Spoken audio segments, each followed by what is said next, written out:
Good morning and good afternoon and good night to you, Corinne. The war continues.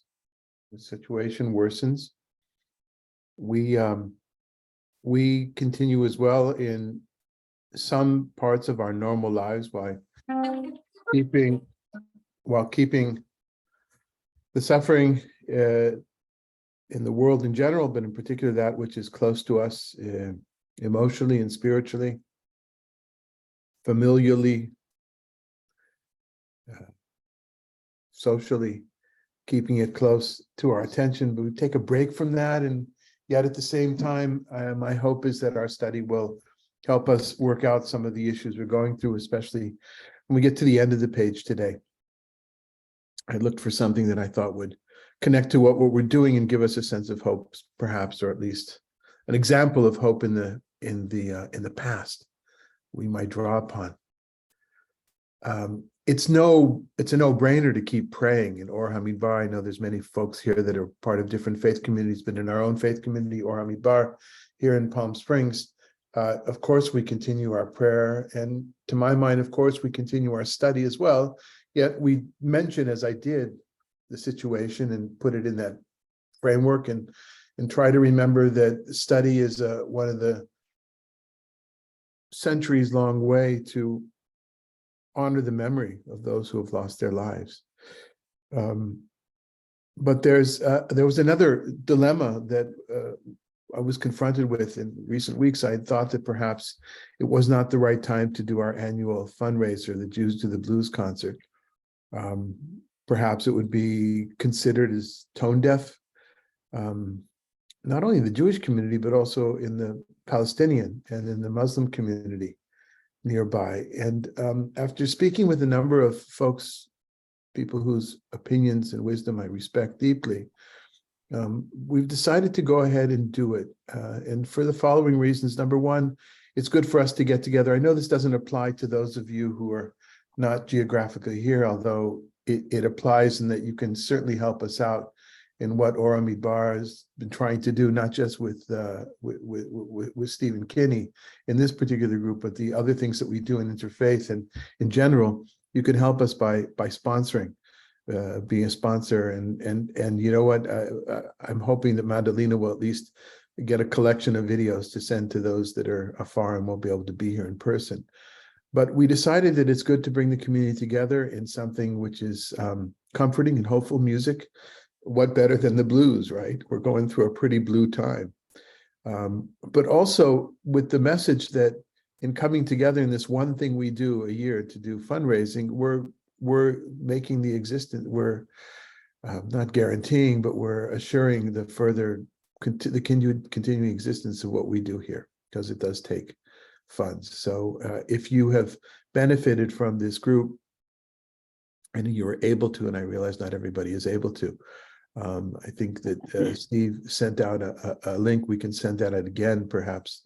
Madalena, you can send out a link to the group. And if you could help us, that would be great. But it's certainly not, participation in the group is certainly not dependent upon that. That's a really important thing that needs to be said.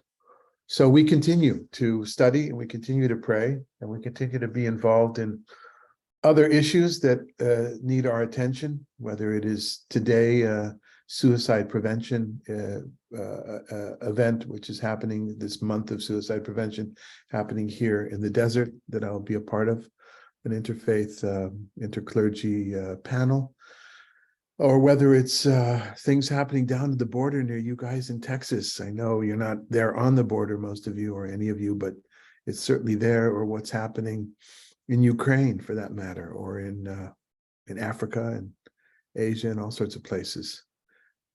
The parts of Mexico were hit with a huge hurricane, lives were lost. Something for us to think about as well. The shooting in Maine. There is no end. So we see comfort.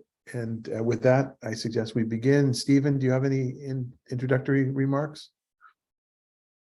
No, other than, what's the date of the fundraiser again? I've got those links. November 15th.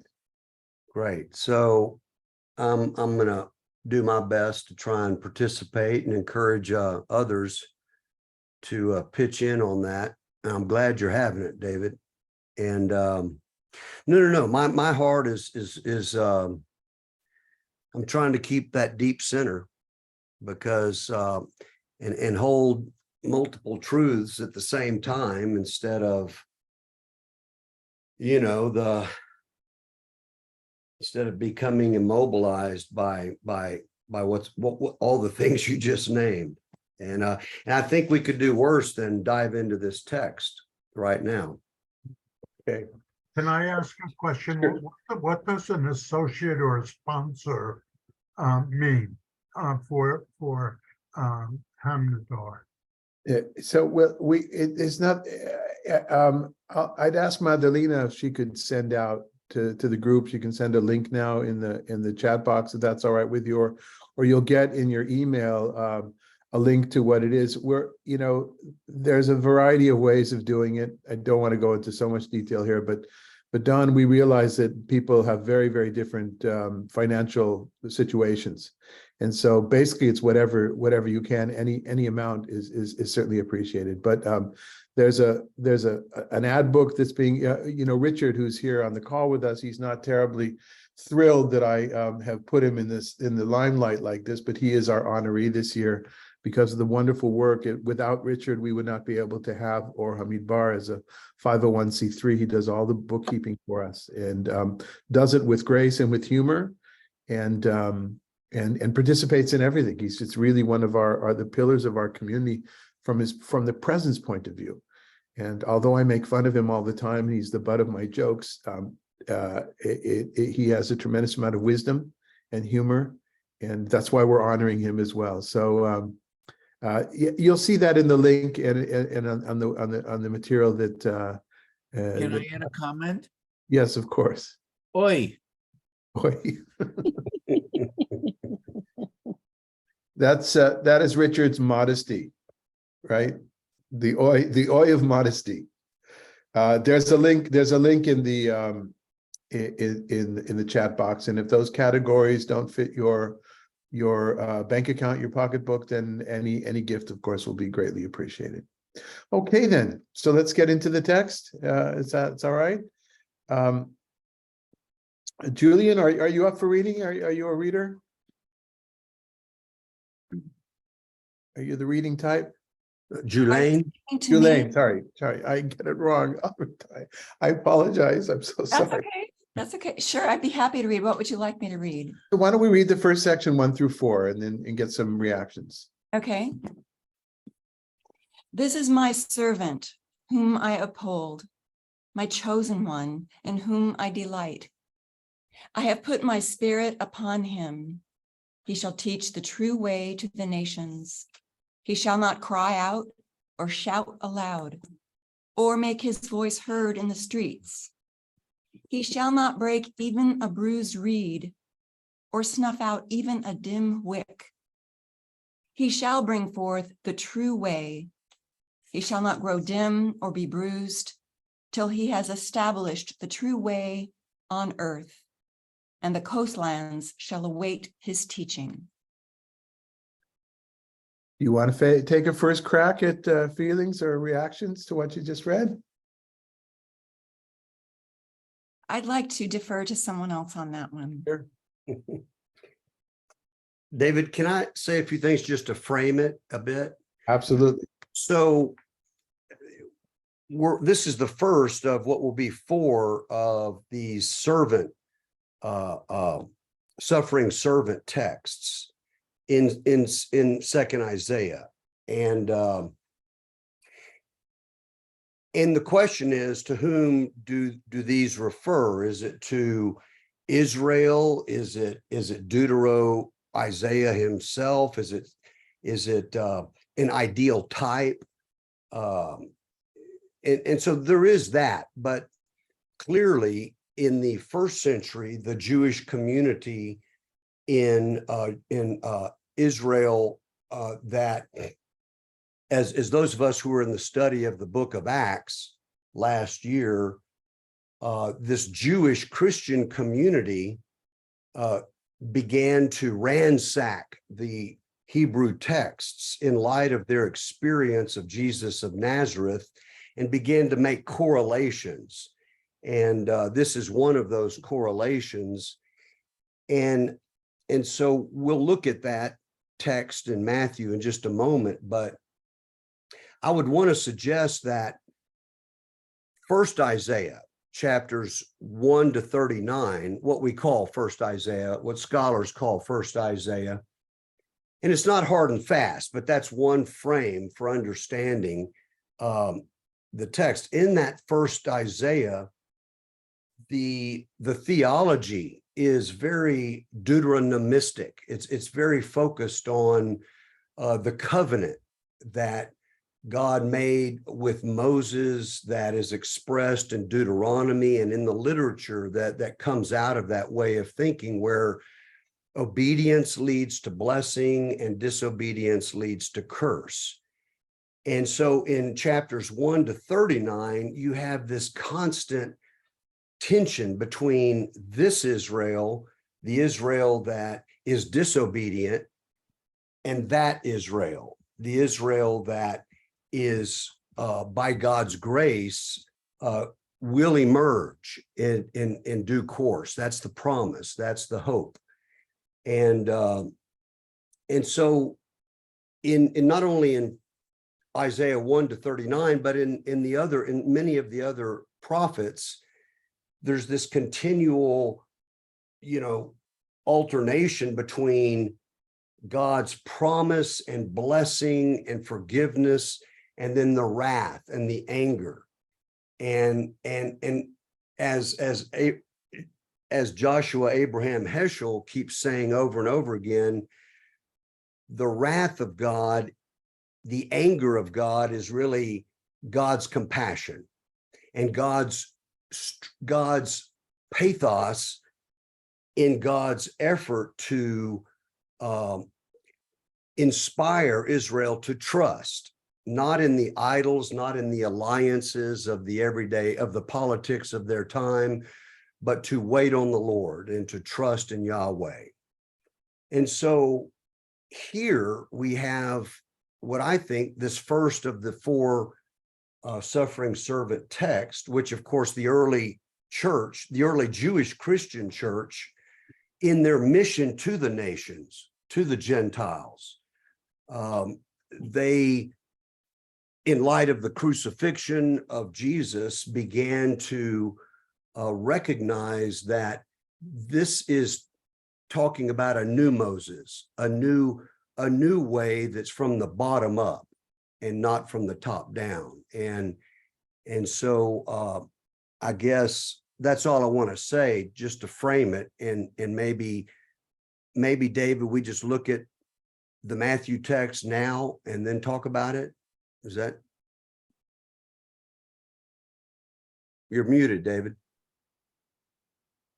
I want to take exception with one thing you said, only one thing, and that was the usage of the word ransacked, as which you said with some humor, of course.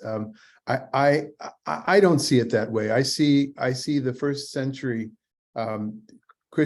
Jewish Christians or Jews who were devoted to Jesus and Jesus's memory and making sense of his presence on earth afterwards and all that came with it. I see them as harvesting the previous texts or mining the texts. Much better. And sure. Basically what they were doing midrash, right? What they were doing is what every other Jewish sage or teacher or student was doing. They were fetching the text in order to squeeze out a little bit of meaning. So much better. And I love thinking of it as midrash. That's very fine. Yeah. Thanks. Okay. So let's go ahead with Matthew then. Okay.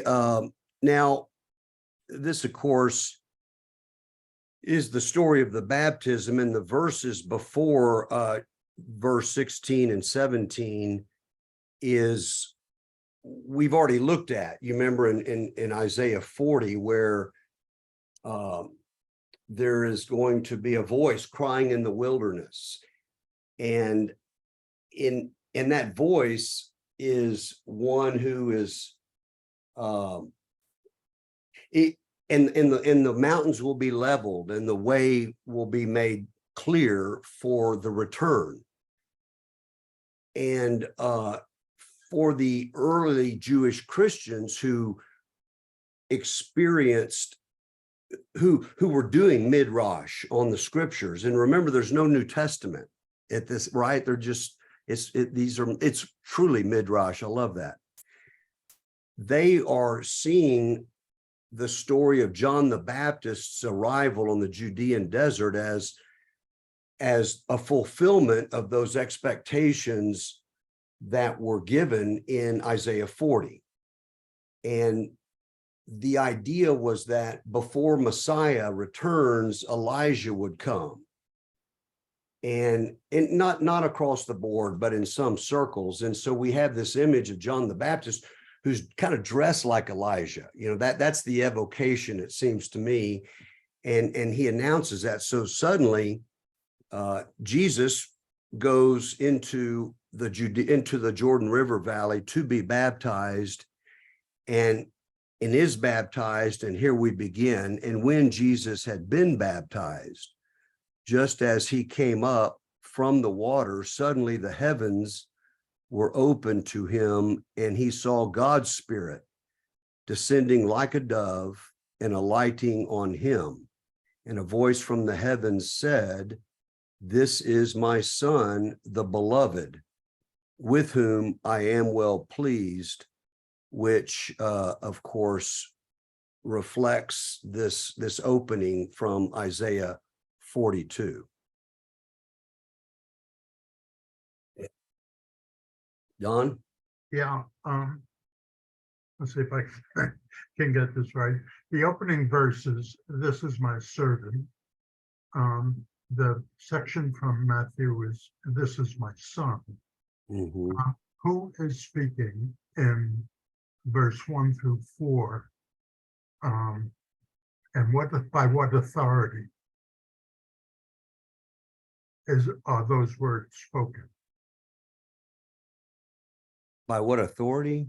Yeah, in other words, what authority does the person or entity speaking have to share a spirit, to teach nations, to make his voice heard in the street, not to be bruised, bring forth the true way? Whose authority is that happening by? Well, I think the narrator here is Yahweh, right? That's what I'm asking. I mean, Yeah. but what's confusing about that, Steve, is that he's talking about servant, and in the Matthew gospel, to make a connection, he's talking about son. So there's not a congruency between the two threads of thought. If I may, the congruency is in the idea. What the Eved as servant and Ben as son of they're part of the two kind of parallel metaphors of human being and God. It's in the liturgy. It's in poetry. We call God. I'm talking about the biblical Israelite Adonai, our Lord. And we are God's servants, Lord's servants. We also call God Avinu, our Father. And it's to the Father comes the Son, as opposed to the Lord comes, what follows the Lord is servant. They're parallel from a semantic point of view. They're actually quite similar. Now, how did it happen? Why did it happen here? Perhaps it originally said, Eved, this is, I told Stephen, I have a really good library, and including of New Testament literature, things that I've taught, and I have taught Matthew, but I also have in the current last few weeks, a 2-year-old and a 3-year-old in the house who seems like their central goal in life is to pull out every book in my library, to punch them in and pull them out. And so everything it's hard to find anything. So I would have looked, and the only commentary I could find did not relate to this. I could imagine that the original text in Matthew said servant, Avdi, perhaps it was changed in light with other traditions, maybe in Matthew because of the first chapter in that. I mean, Stephen could speak far more authoritative about this, but I think that in meaning they're very, very similar, or maybe there was a Greek translation that had a Well, different. yeah, I would want to add to that where the in the Greek it's this is my huios, my son in the Greek text, and then the beloved is that Greek word as translated in the Septuagint, the agapetos, which we get beloved, which is the same word referring to Isaac in the sacrament with Abraham and Isaac. You know, the agapetos, my beloved son. So there is, I think, a connection there as well. Yeah.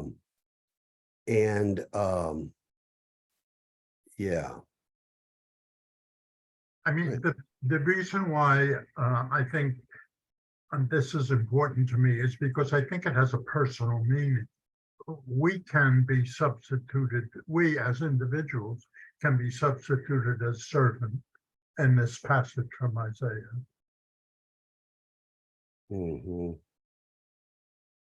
Well, that brings up, that's a good point, Don. From a Jewish reading of this, it's not about God's son. It's about, and many people would say I think the predominant view is it's about Israel itself. Yeah. Israel is that, and therefore it's every, so yeah, that's a parting of ways, if you will, in this particular text. That's a very astute, actually. Absolutely. Yeah. I want to just accent a couple of things. He shall teach the true way to the nations. Again, that's not in all the prophets. Isaiah, second Isaiah, lots of focus on, you know, that universality, the nations, and then also the coastlands in that last text. I think we talked last week about that's just kind of the ends of the earth, the remote places shall await his Torah. Isn't teaching Torah here, David? On Yes. this in verse 4? Yeah. Yeah, and they shall await his Torah, his way, his teaching, his instruction. And so then the other aspect of this is that second part of verses 1 to 4, where he shall not cry out or shout aloud or make his voice heard. He shall not break even a bruised reed or snuff out a dim wick. He shall not grow dim or be bruised, blah, blah, blah. But the idea is, the feeling is a nonviolent approach, right? And then when you look at Matthew 12, verses 14 to 21, I don't want to go here unless somebody has a thought or a question. Before I'm just trying to tie in Matthew 12 now, and then we can just have a full meal to talk about. And in Matthew 12, what happens just before this is Jesus heals someone on the Sabbath and breaks the rabbinic, the law of that day. And so there's a real pushback against Jesus as one who is not,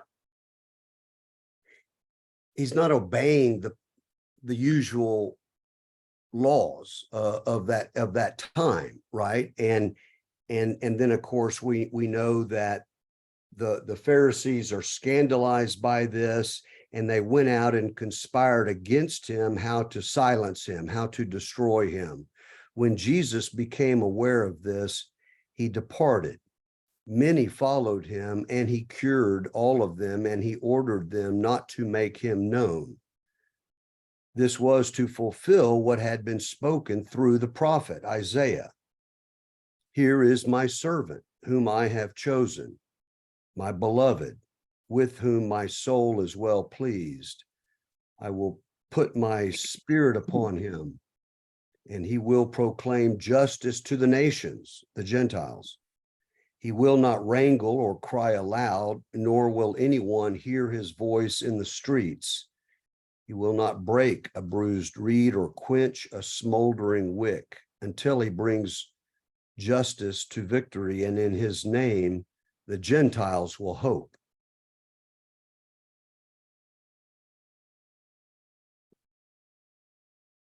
So, I mean, any thoughts or comments?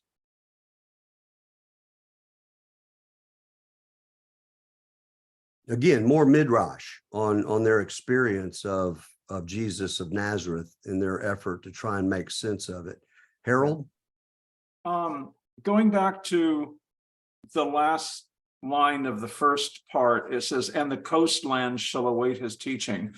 Before it says, till he established, well, in the first part, it says, he shall teach the true way to the nations, meaning he's going to be teaching people. He's going to be showing the true way to peoples.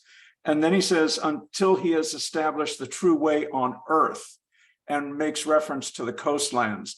And I was wondering if in this way, he was extending it from humanity to all of creation. In other words, nature as well. Well, I think that's going to come up in verses 5 to 9 in terms of the creation imagery that gives us. So maybe so. Does anybody else have a thought to that? Yeah, I have something. Reading this, it just makes me see, this seems like the writer of Matthew has seen an event take place, a current event take place when he's writing it, and then looks into the scriptures and finds some passage that kind of like follows what he's saying. And he's saying, see here, this is fulfilling this prophecy of old. So this has to be true. It kind of reminds me, like, there's so many people, from the 19th century to the 20th century to the 20th, like Hal Lindsey, writing, saying that these events, I remember that when the EU was established and there were 10 nations in the EU, they were saying that this was, the second coming, because the number 10 had a particular meaning from some passage in the Bible. Of course, now the EU has, 30 nations in it. So it just bothers me that when people do that, when they look to the Bible and say, this is a fulfillment of some prophecy, when it's just remote attachment. Yeah, Richard, I mean, I think it's true that there's a proof texting, right, as we call it, when you try to prove your point through the text. What's singular about this for me, however, is there was a popular expectation, as David talked about last week, of Messiah coming, and that in that 400-year period between Malachi and the writing of Matthew, there was this apocalyptic eschatological time of looking at Daniel, of looking at Enoch. I mean, there was just this feverish kind of hope for Messiah, and Messiah would set things right. Messiah would restore order and justice, and in the line of the Davidic king, if you will, because the Messiah, as the Christians understood, would, as 2 Samuel says, would come through the line of David. So the expectation was for a powerful warrior king, and what they get is Jesus who did not appear to be that, and in fact dies and is crucified in a very scandalous way. And so that's where I think these 4 suffering servant texts in 2nd Isaiah may be more than just proof texting to make a point. I think they're looking at the nature and the spirit of the ministry of Jesus, which is not what was expected, and they have to make sense of that. Richard, we see this all the time in Jewish tradition as well, of course, the proof texting. You've heard that term many times. Sometimes we look to scripture in our tradition to find out, well, what should we do in a new case? And then we find something which inspires us. But in vast majority of the cases of rabbinic literature that I know, it is more the other way around. There's something that already exists, a custom, an idea, a thought, a reaction to catastrophe, whatever it is, and then we find in the text that comfort or that answer or that explanation. I think what you're pointing out is the danger of midrash. The danger of midrash, the caution for midrash is when certain individuals use it in an extremely dogmatic way and say, no, this is what it means. This is 10. It means that, and it's the rush to apply it to what's happening in the news cycle, as opposed to the aspacleria, the viewpoint of a distance, what has happened here, and that might be why and does it stand the test of time, is staying as literature. By the way, suffering servant is not a Jewish term for these texts. The suffering servant, the whole idea of suffering servant, and these texts, and using the word suffering is pretty much in Christian circles, right? And in biblical study circles, which is predominantly Christian, but it's not a Jewish thing per se. I wanted to make that point beforehand. Jim, I think you wanted to say something beforehand. No? Okay, then go ahead, Don. But I would also want to agree with Richard that the Hal Lindsey stuff that tries to then show fulfillment of prophecy as if this text was literally talking about that, is silly, and I don't think helpful, and it's wrongheaded, and it's created more division and problems than help. So yeah, I'm agreeing with that. I it's really interesting that the phrase "true way" is used 3 times. The person is going to teach the true way, the person is going to bring forth the true way, and the person is going to establish the true way. I think that's significant in the sense of the power and authority of whomever is being spoken of in this passage. True way in the Hebrew is mishpat, which is justice, literally justice, just as a comment. And then I think Rita Clara, you wanted to say something? No? Okay. And yes, in answer to your question, Madalena. Okay. Vern, did you have a thought? Yeah. When I was reading this, I was thinking about how I think I listened to last week's because I missed it, but we were talking about all that was going on at the time with these kingdoms at the north and Cyrus coming in, and they're feeling threatened all around. And this idea of looking for Messiah, and in these verses, what it seemed in the Isaiah first 4 verses, it's God getting ready to move, and how he does it with gentleness, and how he says, he's not going to be loud and boisterous and come in and do all that. He's not going to break a bruised reed, but he's going to get his goal accomplished. He's going to establish the true way. And it made me think of, I think it's in Ezekiel where it says, God wasn't in the whirlwind and he wasn't in the fire, he was in the whisper.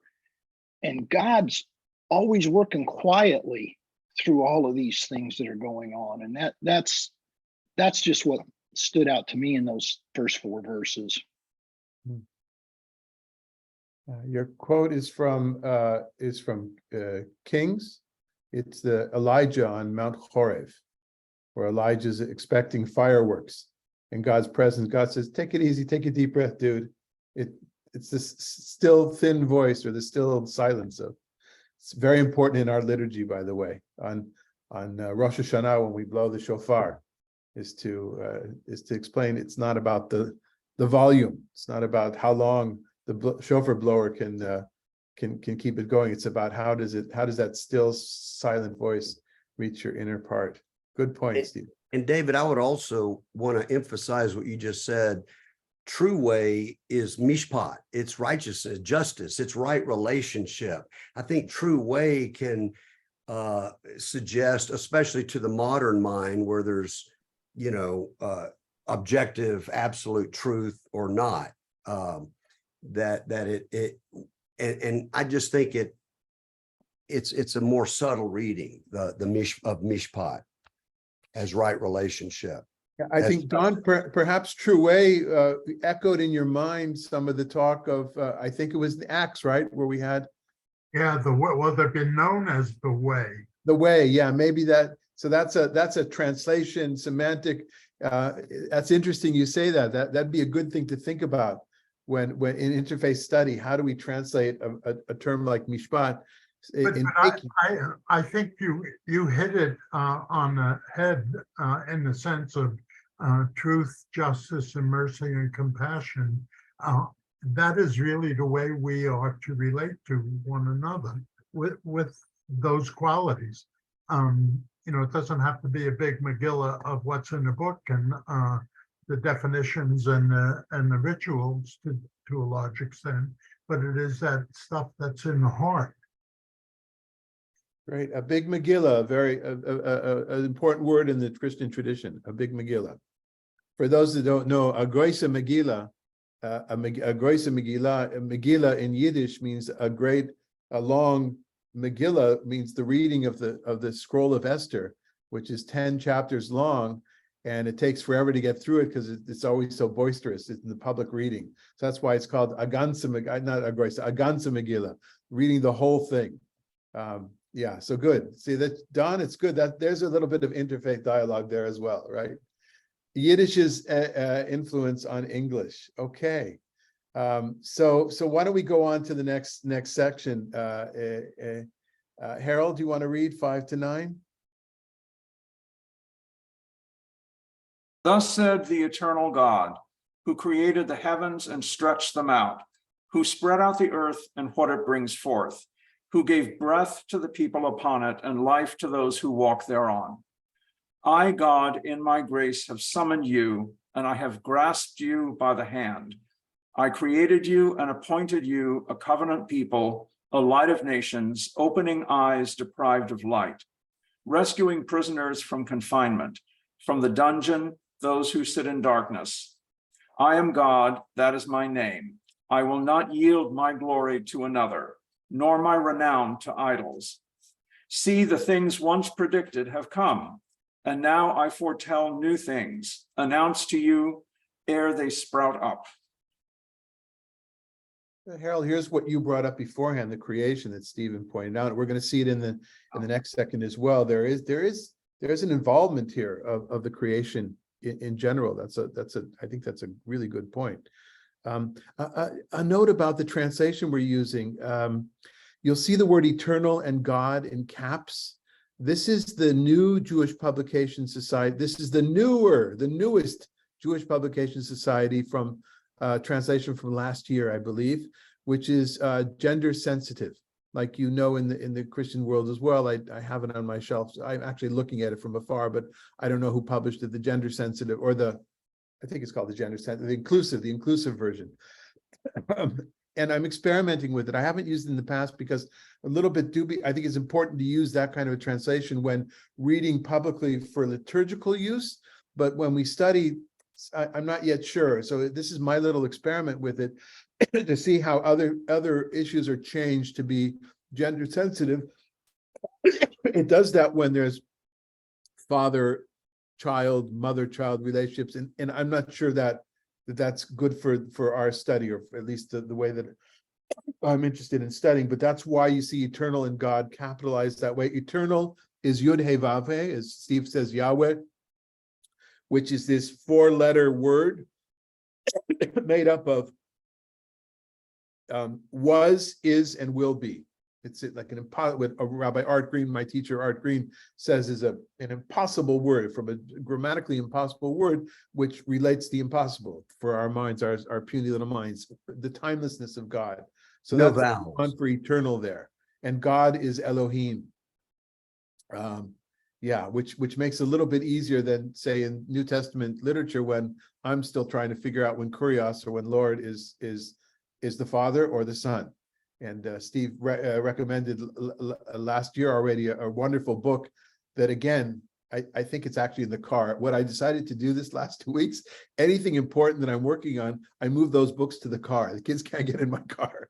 So I got my office in the car, and I just do more work at coffee houses. Anyway, I don't remember the name of that book, Steve, that talks about the usage of the Lord, of the word Lord, and how it changed. Anyway. Oh, yeah, yeah. Okay. So any other feelings, comments about this particular expansion of the previous part? Well, again, in the spirit of interfaith dialogue, I would suggest that, and those of us again who went through the book of Acts, we saw that before Jesus got turned into a religion, right? There was a correlation between the best of the Jewish. Jesus embodies this Jewish hope, right? And once Jesus got turned into a religion, and then that tragic separation between Jew and Gentile happened, and it happens by the end of the book of Acts, but then it gets amplified when Christianity was literally named the religion of the empire in the 4th century. But I just want to point out that the spirit of what we're reading here is it's organically connected, and why I think Paul himself understood that I'm a Jew first. My mission is to the Gentiles, much like Isaiah talks about, but in no way, shape, or form did he consider that Judaism had been superseded, if you will. It was just part of the ongoing revelation of God's work in the world. And so that's just a thought I wanted to pose. Great. I'm putting in the chat box the name of that book that I was referring to. It's called One God, One Lord, I think. Yeah, One God, Oh, yeah. One Lord. Hurtado. I don't know if I'm pronouncing that Yeah, right. that's right. Larry Hurtado. Really, really useful for somebody like me coming in, trying to figure it out. Okay. Any other comments before we go on? I don't know, I think it goes even wider than what you're saying, Stephen, because the whole rite of incorporation of Christian baptism is kind of swept into these verses as well. So, I can see the blend of Jewish Christians and taking the noble traits and promulgating them, but I also see the current, or not current, but I also see the way incorporation is into these verses is used in some of the sacraments that are in the church, especially baptism. Yeah. Okay. Eileen. I have a question about baptism. What are the origins of that? I mean, okay. Well, let me give the origins of baptism from a Jewish or a biblical Tanakh way is in purification, right? The baptism literally is to be placed into water and to purify it. And its movement, it's a transition from the purely Levitical world of purity and impurity to that is based upon things that you touch and are under the same roof or in the same tent as death, for instance, or skin problems. It goes into a translation of a moral kind of a way. This is how you renew yourself morally. And that goes back, and that's in many religions around the world, that goes back to the experience of the womb. At least that's what social anthropologists would tell us. And then I hand it over to Steve if you want to say a little bit about baptism. Well, yeah, I mean, I think John the Baptizer's mission was purification. Repent, get ready, Messiah's coming. Let's prepare our hearts. I think as the Jewish Christian community evolved, then the idea that circumcision, remember, Paul was pushed to, it's great to go to the nations. That's great to reach out to the Gentiles, but they need to be circumcised, Paul. It's great to believe in Jesus, but look at Genesis 15, 17. You got to also be circumcised. That's when Paul began to talk about circumcision of the heart as an inner thing. And then I think baptism became the way to be, it deepened its meaning from just purification to incorporation, as Paul put it, in Christ. And that was distinguished from circumcision, most of whom in the early church were all already circumcised anyway. So it was a way to extend the new creation, as we hear, the new Moses, this new thing that God is doing with the Jewish people, extending that mission to Don? the Gentiles. Yeah, if possible, if we could, I don't really want to Yeah, get go stuck ahead. on baptism. I'd Okay. like to, Wayne, can I ask you to read the next section? I'm sorry to be. Eileen started it, David. Yeah, I know that, I know, but.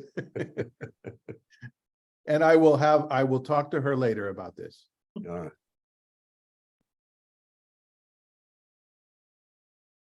Wayne, just if you could unmute first.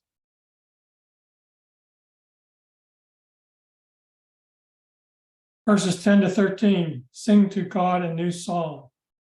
Praise from the ends of the earth. You who sail the sea and you creatures in it, you coastlands and their inhabitants. Let the desert and its towns cry aloud. The villages where Kedar dwells, let Selah's inhabitants shout. Call out from the peaks of the mountains. Let them do honor to God and tell God's glory in the coastlands. God goes forth like a warrior, whipping up rage like a fighter, yelling, roaring aloud, then charging upon the enemy. Okay. Reactions?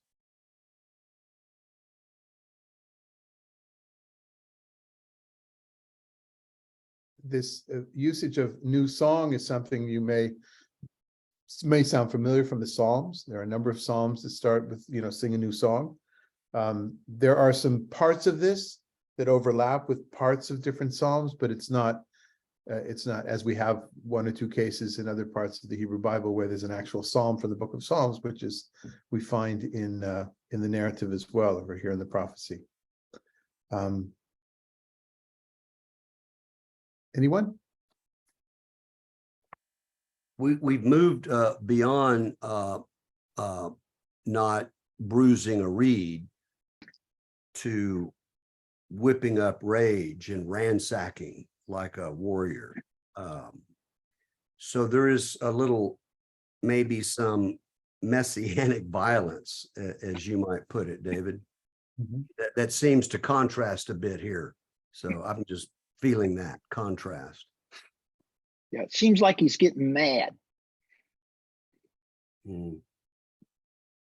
All right, so you want to continue, Stephen, with the next section, 14, 17?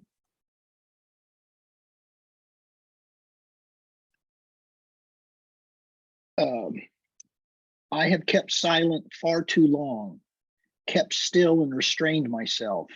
Now I will scream like a woman in labor. I will pant and I will gasp.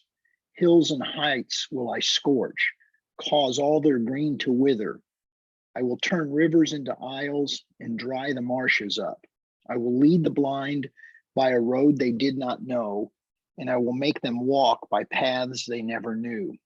I will turn darkness before them to light, rough places into level ground. These are the promises. I will keep them without fail.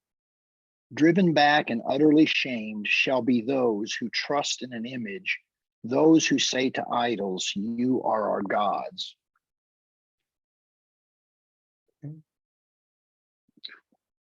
Perhaps sounds a little familiar. We had some of these in the previous sections that we read from Isaiah or from in our study. Love that image of like a woman in labor. That seems fairly unique. Attribute and- that to God.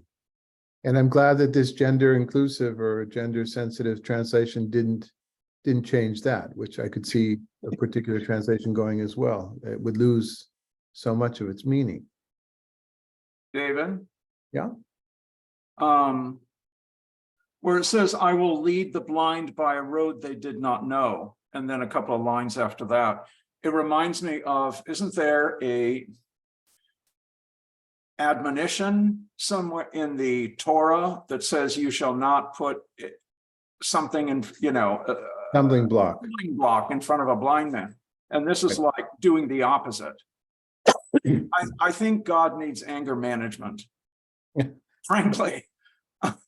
Although the anger, the beneficiaries of that anger are us in a way. We'll see what happens in the next section. But yeah, okay. Look at this is the difficulty of the angry God issue that sometimes one hears in interfaith dialogue of the Old Testament God. I'm quoting right now the angry God of the Old Testament. To which my answer would be, it's not, I don't get in a fight over these things, but playfully is to have a list of what one of my UCC pastor friend of mine, Rev Kev, likes to call the grouchy Jesus or the cranky Jesus stories. Anyway, why don't we plow ahead? Because I really want to get to this medieval tradition that I found that I think is appropriate for today. Rita Claire, do you want to read 1825 for us, please? Sure. Listen, you who are deaf, you blind ones, look up and see. Who is so blind as my servant, so deaf as the messenger I send? Who is so blind as the chosen one, so blind as God's servant? Seeing many things, he gives no heed. With eyes open, he hears nothing. God deserves his vindication, that he may magnify and glorify the teaching. Yet it is a people plundered and despoiled. All of them are trapped in holes, imprisoned in dungeons. They are given over to plunder with none to rescue them, to despoilment with none to say, give back. If only you would listen to this. Attend and give heed from now on. Who was it gave Jacob over to disappointment and Israel to plunders? Surely God, against whom they sinned, in whose ways they would not walk, and whose teaching they would not obey, who poured out wrath, anger, and the fury of war upon them. It blazed upon them all about, but they heeded not. It burned among them, but they gave it no thought. In just a moment, Terry, I just want to address for you, Richard. I think you could, if this was the reading in the synagogue last Shabbat before, I think you could probably see a rabbi giving a sermon based on these verses here and directly relating them. Not saying it in order to say scripture is true, and not saying it in order to say, well, we should have known, but this is my message to be, it's been dealt with before, it's been experienced before. Let's first of all find some comfort in that. But please go ahead, Terry. I was just struck by the very beginning, referring back to the my servant and the messenger that I send. And that's very, who's so blind is the chosen one, so blind is God's servant. That sounds like the people again, not one person, but we're all in this together. We're blind and we're not seeing. Our ears are open, but we don't hear anything, and we don't pay attention. So then I have a question, and I hope, and I say this with real interest, is growing up Christian and growing up reading the Bible, or at least in your adulthood that I've known you in the last few years, thinking all the time that the servant is Jesus, had you ever seen this passage before? And if so, how did you think about it? And that question goes for everybody, of course, after you answer. Well, and you just sort of ignore those kind of verses. You look at the ones that, you say, wow, this is pointing to Jesus, and you ignore stuff like this, which is why it's really good to read it now and think about that and realize that's exactly what it's saying. It's not, because it's not talking about Jesus here. That I would know from having been told which verses apply to him. Right. An important part of using scripture for basis is cherry picking. We all do it all the time. And that's the difference, perhaps, again, between liturgical reading and actual study. That's one of the things that I think is a distinction that I would like to make, at least. But others, please. I think there were I saw somebody else wanted to say something. Rita Claire. Don't we do that, each one of us who have our own way of worshiping God in all the different religions?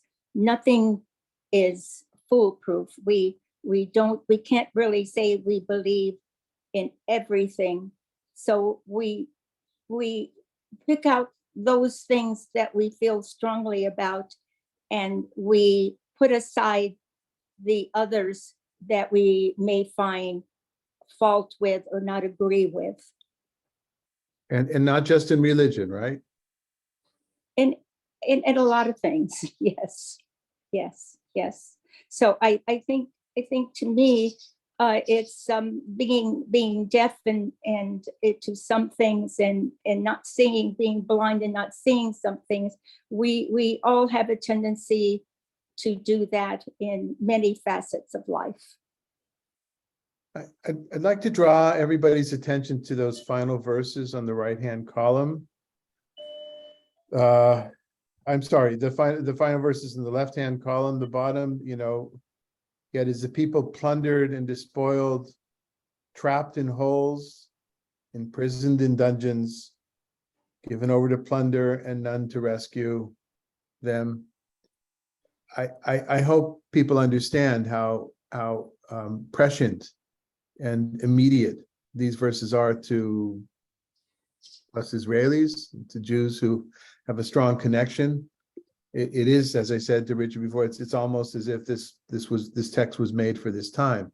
But I want to add something on to that as well, that in Gaza, there are also children, and I'll go for the children. Let's keep it right now, make it easy for everybody to agree. The children who certainly have no say in what goes on in Gaza and policy. I would extend that far beyond the children, but to make it perhaps easier right now.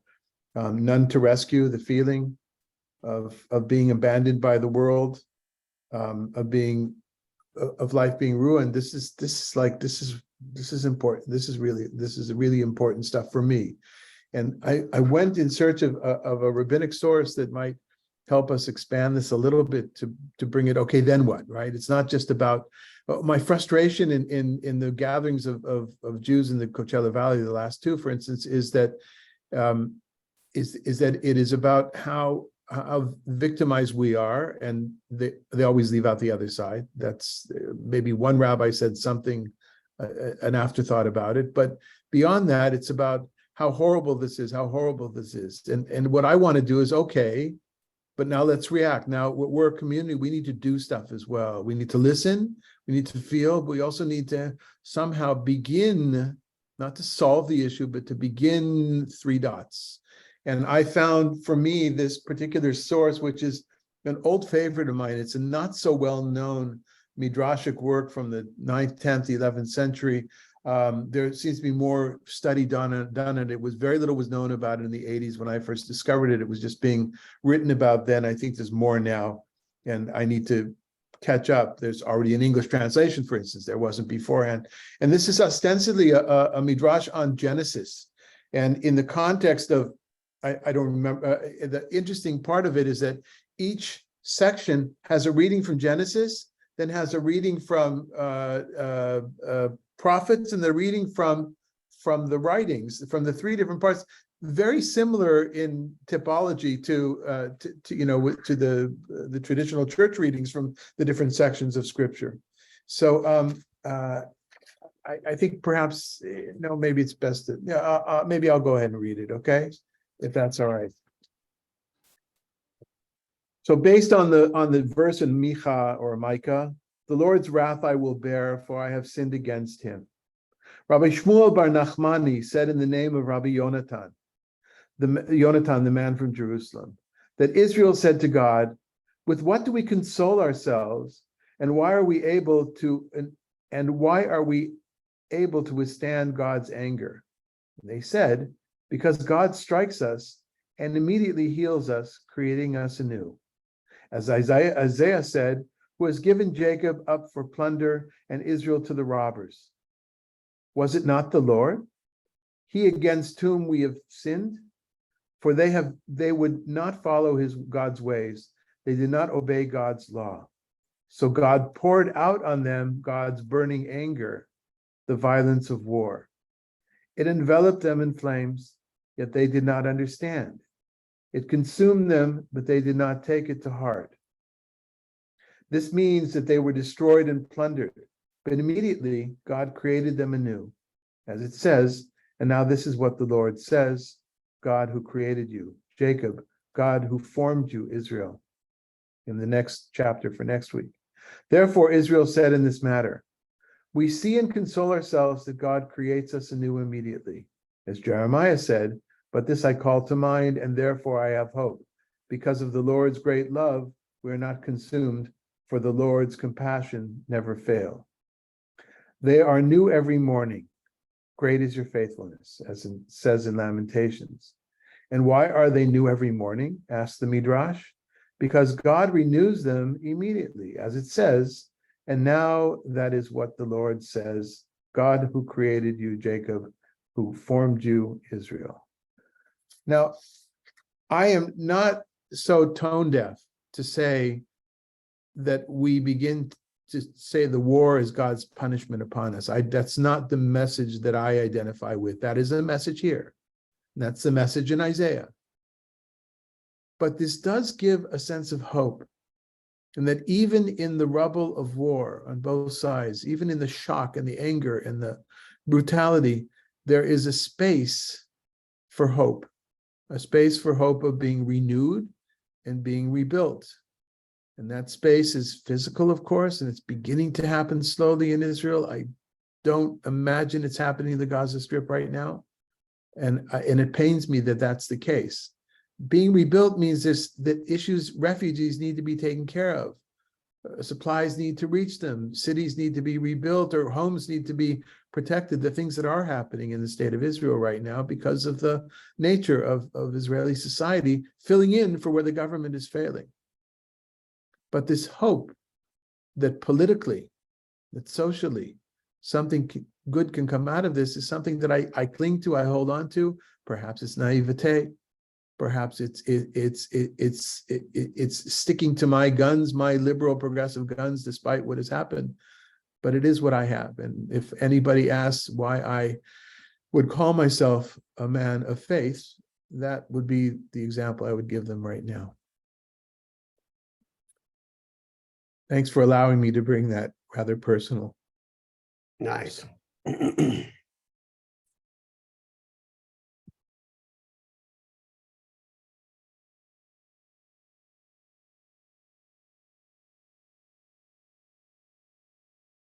I'm done.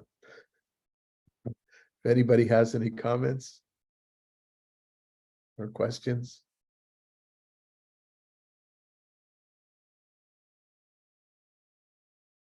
All right then. Stephen, any parting words? No, I think that's the last word, what you just read and what you just said about it. And I appreciate that. Appreciate you. Love being in the group. 43 next week. Okay, friends. Thanks for showing up. Thanks for being here. Thanks. Bye.